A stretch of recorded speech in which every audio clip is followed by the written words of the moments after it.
All they know is you've taken them from their mom and you've brought them to your farm, so you need to make sure that you've got food for them. Tato, share and say hi everyone, welcome back to Pantten Farm. My name is Hawa. In today's video we are going to talk all about the steps that we took to get ready for our birds to arrive on the farm. I'm so excited to share with you guys. So if you have not already seen my shorts and my community tab, you would have seen that we've got our birds on the farm already. So in this video I'm going to share with you all the steps that we took to get them ready to that, or to get the building ready to that part. So stay tuned guys, and make sure you like, comment and subscribe to the channel guys.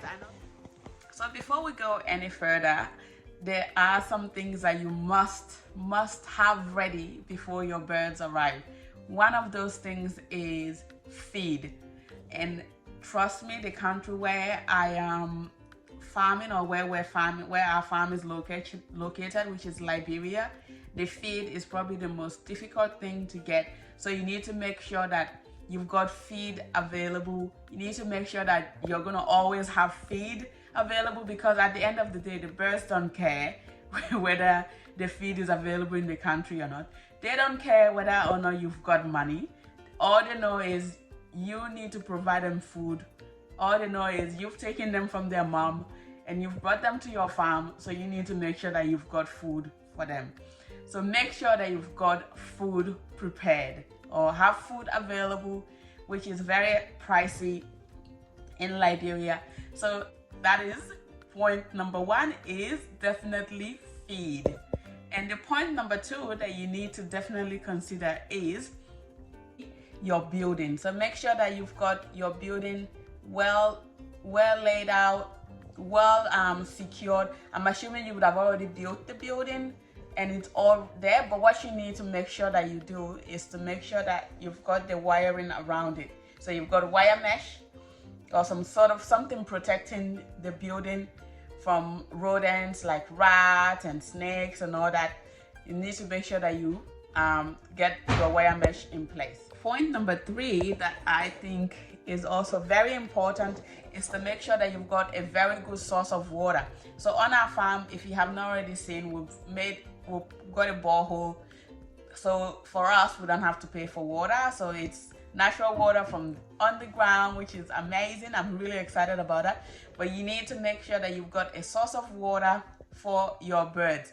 Clean source of water that you yourself can drink. If you can't drink the water, they can drink the water, because at the end of the day, whatever you put into their body is what is going to come out. So if you leave them with dead water, if you give them dead water, then obviously the egg is not going to be, not very nice. So make sure that you've got I've got my kids out the window and they're coming in now, so I'm gonna do a voiceover, guys. So the next thing that you definitely need to make sure that you have ready is your disinfectant. So you need to make sure that you disinfect your building. So that means washing it, giving it a nice scrub, giving it a nice wash, and making sure that you use the right disinfectant. So the one we're using is the Vicron disinfectant. Now this is not sponsored at all. This is just what we've used, and from what I've read and the reviews that I've seen of it, it's a good disinfectant to use. So that's what we've got on the farm and we're using. But to tell you fact, this was not easy, because we left it to last minute to get the disinfectant, thinking that there was disinfectant available in Liberia. Now be sure that you make sure you have your disinfectant before anything, before you even start. Make sure you've got the disinfectant available on your farm, because you don't want to get in a situation where you're stuck and you don't know what to do, because it was really hard for us to get it due to the fact that we left it too late, thinking that there was disinfectant in the country. There might have been disinfectant in the country. We might just not have known of a shop that we could get it from, because as I say in previous videos, not a lot of businesses are online. But yeah, disinfectant is very important. Make sure that you've got disinfectant available before anything. Then you also need your feeders. So you make sure that you've got your feeders available. Make sure so this will go hand in hand with the feed, so make sure you've got your feeders available. So for the chicks, what you need to do is make sure you've got the plate. There's like red plate that you can get for your chicks. I will insert the photo on here for you so you can see. But yeah, make sure you've got the feeder plate for chicks. They need that for like the first maybe 2 weeks. After that, if you've got like those automatic feeders, or if you've got those other feeders that are a bit bigger, they can use those. But they need the plate feeders for a few weeks, or something smaller that's low enough for them to be able to have their feeding. And then what also you need to do is get your drinkers. So make sure you've got drinkers, and make sure you've got a good plumber that can be able to install those drinkers. And if you're not doing the plumbing, you're doing the manual drinkers, make sure that your water is always clean, as I previously said. Your light is also another important thing. So make sure you've got lights available for your birds, because the birds don't like being in the dark. So make sure you've got light available constantly, especially in that first 2 to 3 weeks. They need the light, otherwise they get frightened. The next major thing that you definitely need to have ready is heat. So you need to have a source of heat. The chicken needs, especially the day-old chicks, they need heat. They need heat to keep them comfortable, because obviously if they were with their mom, they'll be under their mom, getting warm and getting everything that they need. So you need to make sure that you've got heat and your building is well heated before the birds arrive. So you need to heat your building up, or have it ready, heated for at least two hours before they arrive. And then you need to keep it at a 35 degrees Celsius, or is it 95 degrees Fahrenheit.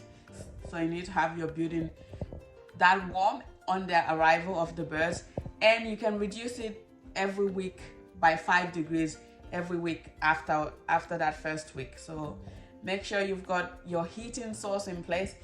What we've got here, I'm gonna insert that for you. So this idea basically sort of came from Dr. Daniel's farm. If you don't know him, he's the guy from Farm Up. So we got this idea from his farm, something like his. I think his is a bit more different, but that's where we got this from. The next thing that you need to have ready or in place is your wood shavings. So you need to have wood shavings. This is the bedding part. So this goes on the floor to make sure to keep the birds comfortable and warm as well. Get good wood shaving, disinfect the wood shaving before you put it into the building, or once you've put it into the building, make sure you disinfect the building. Unless you are going the organic way, you want to get your vaccines in place. So you make sure that you have your vaccines and your antibiotics ready. So basically all the things that we did to get the building ready was disinfect the building, make sure we've got the wire mesh all around the building, made sure that the building got nice and dry, and then put the wood shavings down, disinfect those wood shavings. Once the wood shaving was disinfected, we'll put in the heaters, the drinkers, the feeders, everything is put into the building, and then we'll seal up the building, and no one enters the building until the day the birds arrive. Thank you guys so much for your love and your constant support. I do appreciate it. Thank you for sticking to the end. Make sure you like the video, subscribe to the channel, and share the video if you found it useful, and or somebody else you think that might benefit from it. Thank you so much for your love, guys. I love you. Mwah.